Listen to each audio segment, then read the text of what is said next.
नमस्कार दोस्तों, स्वागत है आपका अपने यूट्यूब चैनल सनराइज क्लासेस में। और आज हम लोग देखेंगे जो सीटेट के एग्ज़ाम में कठिन शब्द पूछे जाते हैं उन पर हम लोग चर्चा करने वाले हैं, क्योंकि कल की डेट में हमारा एग्ज़ाम है, उसमें हम अच्छा परफॉर्मेंस कर पाएँ, जिसकी वजह से हमको इन कठिन शब्दों को जानना बहुत ज़रूरी है।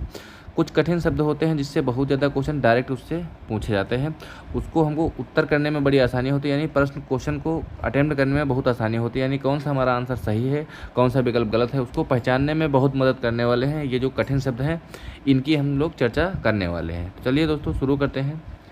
जैसे आपको कहीं मिलेगा अधिगम, ठीक। अधिगम का मतलब होता है, अधिगम अगर समझ में ना आए तो उसका मतलब होता है कि सीखना। क्या होता है? अधिगम का मतलब होता है सीखना, उसको इंग्लिश में बोलते हैं लर्निंग, ठीक। ऑप्शन में तुमको मिलेगा अधिगम के बारे में, ठीक। अधिगम के बारे में जहाँ भी चर्चा होगी तो समझ जाना कि किसके बारे में कहा जा रहा है, सीखने के बारे में कहा गया है। क्लियर है? फिर एक शब्द लिखा मिलेगा, कहीं पर मिलता है संकलन। संकलन का मतलब होता है चीज़ें एकत्रित करना या जोड़ना। क्लियर है? उसमें मैथ में या तो फिर जो संकलन आएगा, या तो लिखा रहेगा संकलन या तो फिर लिखा रहेगा जोड़ना, ठीक। तो संकलन का मतलब क्या होता है? चीज़ें एकत्रित करना, यानी जोड़ने के सेंस में उसको लिया जाता है, उसको इंग्लिश में बोलते हैं एडिशन, ठीक है। फिर एक शब्द आता है व्यवकलन, ठीक। बहुत से बच्चों को व्यवकलन नहीं पता होगा। व्यवकलन का मतलब होता है घटना या घटाना, मतलब चीज़ें कम हो रही हैं। व्यवकलन का मतलब इंग्लिश में उससे बोलते हैं सब्सट्रैक्शन। क्लियर है दोस्तों? अगला एक शब्द जो होता है वो होता है उद्दीपक। उद्दीपक क्या होता है?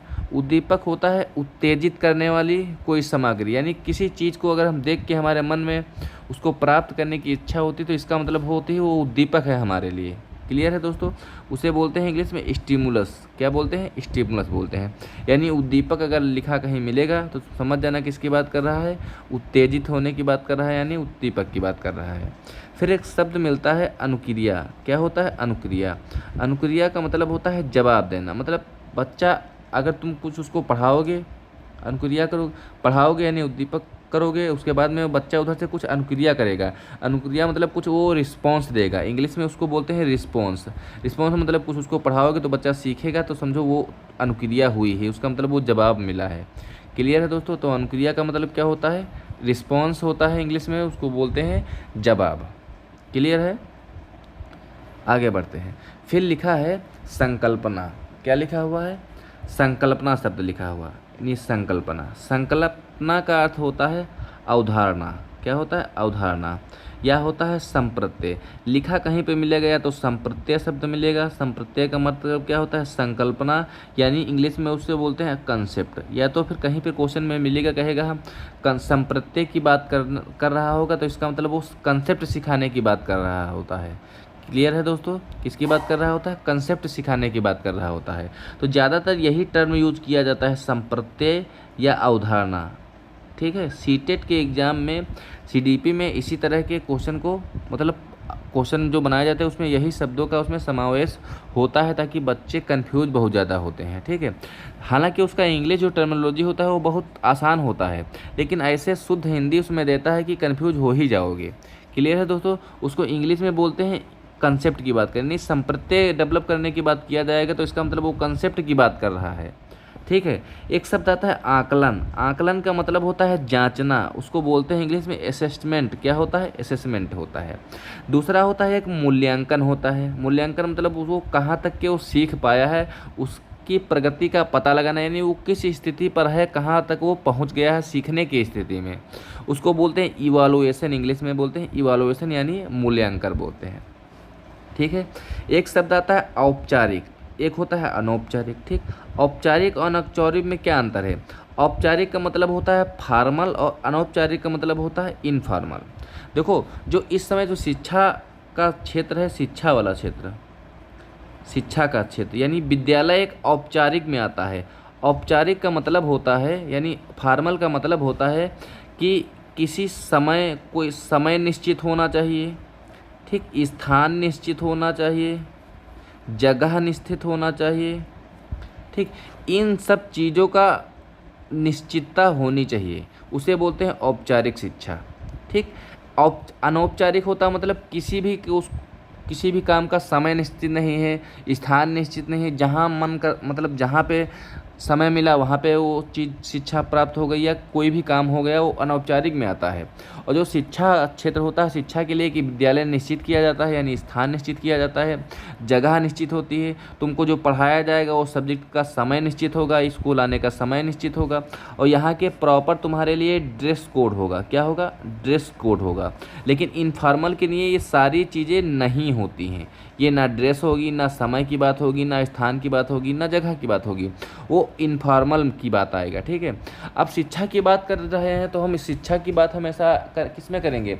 वो औपचारिक में आएगा, क्योंकि वो उसके लिए एक स्थान भी निश्चित होता है, जगह भी निश्चित होता है, एक शिक्षक भी निश्चित होता है जो तुमको एक शिक्षा प्रदान कर रहा होता है। इसका मतलब औपचारिक की बात कर रहा है।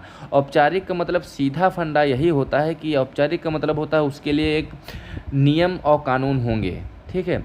और अनौपचारिक का मतलब कोई नियम नहीं है, कोई जगह फिक्स नहीं है, कोई स्थान फिक्स नहीं है, कोई समय फिक्स नहीं है, कोई व्यक्ति फिक्स नहीं है किसके द्वारा वो काम किया जाएगा, वो अनौपचारिक में आएगा। औपचारिक के लिए समय भी होगा, ड्रेस कोड भी होगा, एक प्रॉपर तुमको ड्रेस में आना है। जैसे स्कूल की बात करिए किया जाएगा तो प्रॉपर तुमको एक ड्रेस में आना है, एक समय में आना है, और एक स्थान पे आना है, उसी के अनुसार होते उसे बोलते हैं औपचारिक।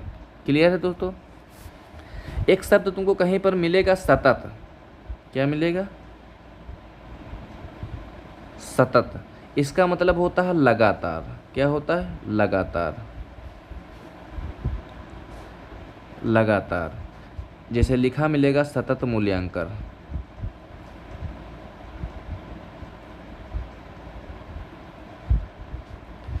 इसका मतलब होता है लगातार मूल्यांकन करना।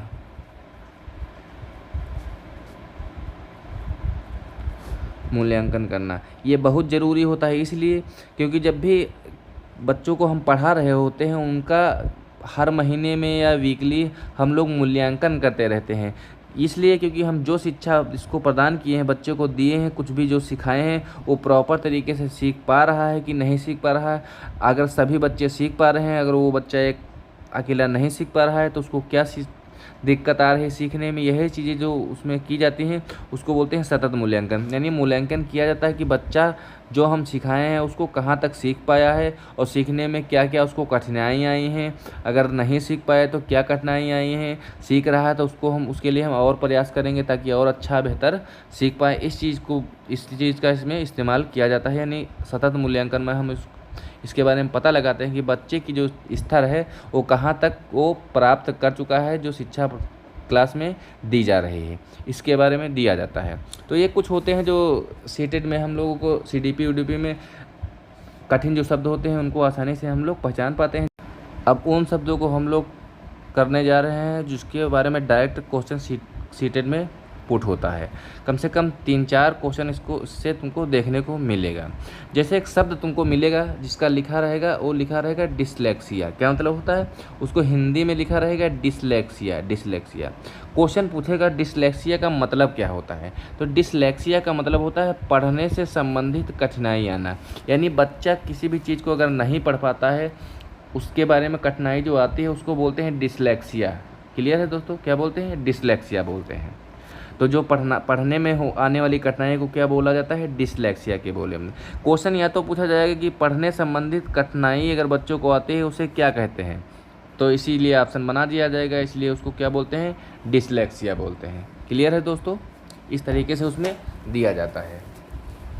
अब एक शब्द दिया जाता है, इसका मतलब होता है कैलकुलिया। क्या होता है? डिसकैलकुलिया। इंग्लिश में उसको बोलते हैं डिसकैलकुलिया। उसको इस हिंदी में कभी कभी इस तरह आ जाता है, डिसकैलकुलिया लिखा जाता है।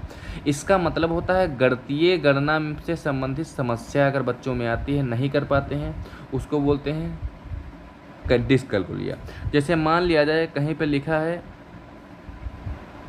3, 4, ठीक। अब इसको जोड़ नहीं पाएगा बच्चा, अगर इन दोनों को जोड़ा जाए, जोड़ नहीं पाएगा बच्चा, उसको क्या बोलते हैं? डिसकैलकुलिया हो गया है। तो अगर कैलकुलेशन से संबंधित जो भी दिक्कत होगी उसको बोलते हैं डिसकैलकुलिया। कैसे याद रख पाएंगे? देखो यहाँ पे जो शब्द आता है कैलकुलिया, क्या शब्द आता है? कैलकुलिया। कैलकुलिया कहाँ पे आता है? कैलकुलिया मतलब इसको समझ लो कि ये कैलकुलेशन लिखा है। क्या लिखा है? कैलकुलेशन लिखा है। कैलकुलेशन किस में होते हैं, तो कहोगे गणित में होती है। तो गणित संबंधी शब्द जो गणित संबंधी जो हमारे अंदर समस्याएं आती है, बच्चों के अंदर जो समस्या आती है उसको क्या बोलते हैं, डिसकैलकुलिया बोलते हैं। कभी कभी इस तरह लिखा रहेगा, किस तरह कभी कभी इस तरह हिंदी में भी दिया रहेगा। तो उसका मतलब क्या होता है कि गणितीय संबंधी समस्या का आना बच्चों में डिसकैलकुलिया कहलाता है। कभी कभी डायरेक्ट क्वेश्चन पूछता है गणित संबंधी जो विकार होते हैं उसको क्या बोलते हैं, तो क्या बोलते हैं, उसको डिसकैलकुलिया बोलते हैं। ठीक, एक शब्द आता है जिसको बोलते हैं डिस्मॉर्फिया। क्या बोलते हैं, मॉर्फिया। ठीक, हिंदी में दिया रहेगा, उसको नाम दिया रहेगा डिस्मॉर्फिया। ठीक है, उसका मतलब होता है भ्रम वाली स्थिति। क्वेश्चन पूछा जाएगा कि बच्चों के अंदर जो भ्रम वाली स्थिति उत्पन्न हो जाती है, तो भ्रम विकार वाली समस्या के लिए कौन सा शब्द यूज किया जाता है, डिस्मॉर्फिया शब्द यूज किया जाता है। इसमें शब्द लिखा रहेगा डिस्मॉर्फिया। ठीक, क्लियर है दोस्तों। यही तुमको कीवर्ड उसमें याद रखना है, यही कीवर्ड उसमें काम आने वाले हैं। तो भ्रम की स्थिति को क्या बोलते हैं, डिस्मॉर्फिया बोलते हैं। गणितीय संबंधी को क्या बोलते हैं, कैलकुलिया जिसमें आएगा। कैलकुलेशन किस में होती है, गणित में होती है। ठीक है, पढ़ने संबंधित कठिनाई किस में होती है, डिसकैलकुलिया में होती है। क्लियर है दोस्तों। फिर दिया रहेगा, एक शब्द दिया रहेगा डिस्फेसिया। क्या होता है, डिस्फेसिया, यानी बोलने से संबंधित विकार जो होते हैं उसे बोलते हैं डिस्फेसिया। यहाँ पे एक शब्द लिखा है फेसिया। ठीक, फेसिया का डायरेक्ट अर्थ होता है कि ये बना है फेस से। किससे बना है, फेस से। यानी हम किसी को अगर फेस नहीं कर पाते हैं, उस कंडीशन में क्या होते हैं, हम बोल नहीं पाते हैं उसके सामने, उसको वो बोलते हैं बोलने की समस्या। तो हम लोग याद कर पाएंगे, यानी फेस से याद कर पाएंगे। अगर हम किसी को फेस नहीं कर पाएंगे तो उसके सामने बोल नहीं पाएंगे। इसका मतलब डिस्फेसिया का मतलब क्या होता है, बोलने संबंधित विकार होता है। क्वेश्चन डायरेक्ट पूछा जाएगा कि बोलने संबंधित विकार के लिए कौन सा शब्द यूज किया जाता है, उसे डिस्फेसिया कहते हैं। क्वेश्चन डायरेक्ट पूछा जाएगा कि बोलने संबंधित विकार को क्या कहते हैं, तो क्या बोलते हैं, डिस्फेसिया बोलते हैं। इसी तरह ऑप्शन में दिया रहेगा, जैसे डिस्फेसिया होगा, डिसकैलकुलिया होगा, डिस्प्रेक्सिया होगा, इसी तरह ऑप्शन तुम्हारे बना देता है। क्लियर है दोस्तों। अब एक शब्द आता है जिसको बोलते हैं डिस्प्रेक्सिया। क्या बोलते हैं, डिस्प्रेक्सिया। डिस्प्रेक्सिया, डिस्प्रेक्सिया का मतलब होता है शारीरिक कौशल से संबंधित विकार होता है। शारीरिक कौशल का मतलब क्या होता है कि बच्चा कभी कभी जिससे लिख रहा होता है, यानी पेन को पकड़ नहीं पाता है। ठीक है, उसके हाथों की संरचना कुछ दूसरी होती है, बैठने की संरचना कोई दूसरी होती है, शरीर में कोई भी विकार आ जाता है उसको बोलते हैं डिस्प्रेक्सिया। किस नाम से जाना जाता है, उसको जाना जाता है डिस्प्रेक्सिया के नाम से। तो कभी क्वेश्चन अगर पूछ लिया जाए कि शारीरिक संबंधी विकार क्या कहलाता है, तो क्या कहलाता है, वो डिस्प्रेक्सिया कहलाता है। ठीक, अगर बोल लिया जाए बोलने से संबंधित तो क्या आएगा, हम फेस नहीं कर पाएंगे किसी को, यानी फेस शब्द उसमें दिया रहेगा। फेस शब्द दिया रहेगा, इसका मतलब अगर हम फेस नहीं कर पाएंगे तो उसके सामने बोल नहीं पाएंगे। इसका मतलब बोलने से जो विकार आएगा वो क्या आएगा, हमारा डिस्फेक्सिया आता है। देखो, आज की क्लास में जो भी हम शब्द बता रहे हैं उसको हम क्लास में ही याद करवाएंगे, इसलिए कृपया क्लास को एक सेकंड के लिए मिक्स ना करिएगा। मिस करेंगे तो आपकी चीज़ें छूट जाएंगी, क्योंकि हम क्लास में ही याद करने वाले हैं। कैसे, अब देखो, एक शब्द आता है जिसको बोलते हैं डिस्थेमिया। क्या होता है, डिस्थेमिया। डिस्थेमिया का मतलब होता है कि तनाव, यानी तनाव से संबंधित जो भी चीज़ें रहती हैं उसको बोलते हैं डिस्थेमिया। क्लियर है दोस्तों। शब्द लिखा रहेगा डिस्थेमिया। ठीक, या तो ये शब्द देगा एग्जाम में, या तो फिर ये इंग्लिश वाला देगा। ठीक, दोनों में से कोई शब्द दे सकता है। उसका मतलब होता है तनाव से संबंधित जो विकार आता है शरीर में उसको बोलते हैं डिस्थेमिया। क्वेश्चन डायरेक्ट पूछा जाएगा कि तनाव से संबंधित जो विकार आता है उसे क्या कहते हैं, उसको क्या बोलते हैं, डिस्थेमिया बोलते हैं। क्लियर है दोस्तों। सुनो, अब एक बात हम बताते हैं। एक जो यहाँ पे शब्द लिखा है डिसलेक्सिया। अब शब्द तुमको क्या याद करना है, लेक्सिया याद करना है। क्या याद करना है, लेक्सिया, यानी कीवर्ड हमको सिर्फ याद करना है, कीवर्ड्स ही हमको वहाँ पकड़ना है, वही पकड़ में आते हैं। शब्द लिखा है यहाँ पे डिसलेक्सिया।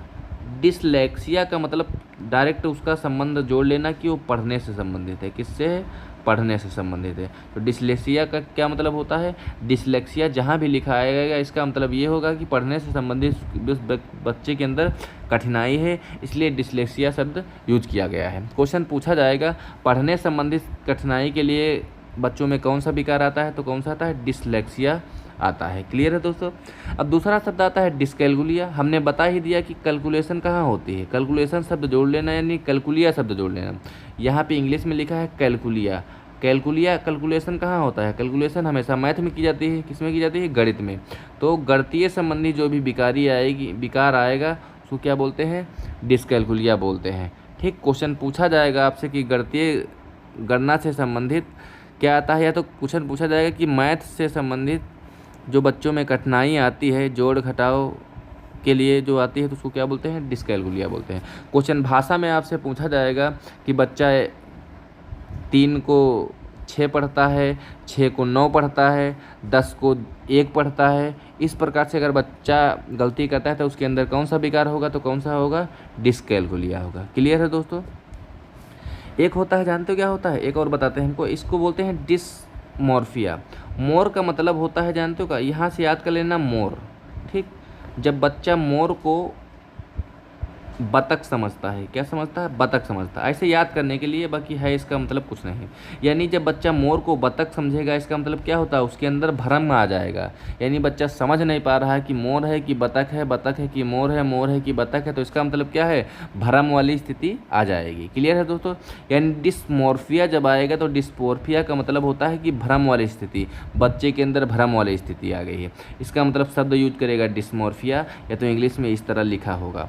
ठीक, भ्रम कहाँ पर आएगा? जहाँ लिखा होगा मोर, यानी मोर को क्या समझेगा? वो मोर को बतख समझेगा, यानी वहाँ भ्रम आएगा। इसका मतलब क्या होगा? डिसमॉर्फिया होगा। कैलकुलेशन कहाँ होगा? गणित में होगा। डिसलेक्सिया, लेक्सिया कहाँ आएगा? यानी पढ़ने संबंधित बीमारी हो जाएगी। क्लियर है दोस्तों? इस तरीके से याद आ जाएगा। अब देखो, फेसिया, फेस कहाँ कर पाएंगे? अगर हम किसी को फेस नहीं कर पाएंगे तो हम उसके सामने बोल भी नहीं पाएंगे। इसका मतलब फेस का मतलब क्या होगा? है बोलने से संबंधित है। यानी जिस व्यक्ति को हम फेस नहीं कर पाएंगे तो उसके सामने बोल पाएंगे। इसका मतलब फेसिया, डिसफेसिया का मतलब क्या होता है? बोलने संबंधित विकार होता है। क्लियर है दोस्तों? एक शब्द लिखा रहेगा डिस्प्रेक्सिया। क्या होगा? प्रेक्सिया। डिस्प्रेक्सिया कहाँ होता है? शरीर में होता है, यानी शारीरिक कौशल प्रभावित होगा तो डिस्प्रेक्सिया हो जाएगा। यानी डिस्प्रेक्सिया शब्द से अगर क्वेश्चन बनाएगा तो क्वेश्चन कौन सा बनाएगा? कहेगा शारीरिक संबंधी जो विकार आता है तो उसको क्या कहते हैं? तो उसके डिस्प्रेक्सिया बोलते हैं। क्वेश्चन पूछा जाएगा कि बच्चे को बैठने में परेशानी है, वो उसके अंदर कौन सा विकार है? तो कौन सा विकार है? डिस्प्रेक्सिया विकार है। क्वेश्चन पूछा जाएगा कि बच्चा पेन को नहीं पकड़ पाता है, उसकी उंगलियां सही से काम नहीं कर पाती हैं, बच्चा पेन को कायदे से पकड़ नहीं पाता है मजबूती से, कौन सा विकार है? तो कौन सा है? डिस्प्रेक्सिया विकार है। क्लियर है दोस्तों? बढ़ते हैं अगले शब्द की ओर, जिसमें लिखा होगा डिस्थेमिया। थेमिया का मतलब ही होता है तनाव। क्या होता है? थेमिया का मतलब होता है तनाव। तो थेमिया को हम तनाव से जोड़ेंगे। जब भी थेमिया के अंदर आएगी बात तो तनाव की बात करेगा। एक शब्द हम बताते हैं तुमको, एक शब्द होता है डिस्ग्राफिया। क्या होता है? डिस्ग्राफिया। डिस्ग्राफिया हिंदी में लिखा रहेगा इस तरह, डिस्ग्राफिया। ठीक, डिस्ग्राफिया का मतलब होता है लिखने संबंधित बीमारी। क्या होता है? लिखने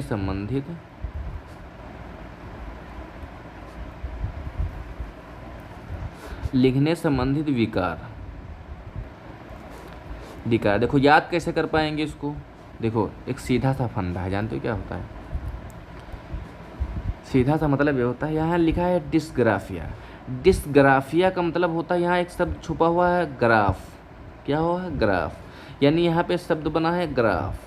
ठीक, ग्राफ का मतलब होता है बनाना या लिखना। ठीक, यानी ग्राफिया शब्द को जोड़ लेना लिखने से, यानी ग्राफ नहीं कर पा रहा है, यानी बना नहीं पा रहा है, यानी लिख नहीं पा रहा है, तो लिखने संबंधित बीमारी कौन सा क्या कहलाएगा? डिस्ग्राफिया कहलाएगा। सीधे क्वेश्चन पूछा जाएगा कि बच्चे को लिखने में दिक्कत आ रही है तो वहाँ कौन सा शब्द यूज होगा? डिस्ग्राफिया शब्द होगा। क्लियर है दोस्तों? तो लिखने संबंधी बीमारी को क्या बोलते हैं? डिस्ग्राफिया बोलते हैं। तो इस प्रकार के जो शब्द होंगे कठिन कठिन हम आपको बता दिए, जो कि सीटेट के एग्जाम में आपको उत्तर पहचानने में बहुत ज़्यादा मदद करने वाले हैं।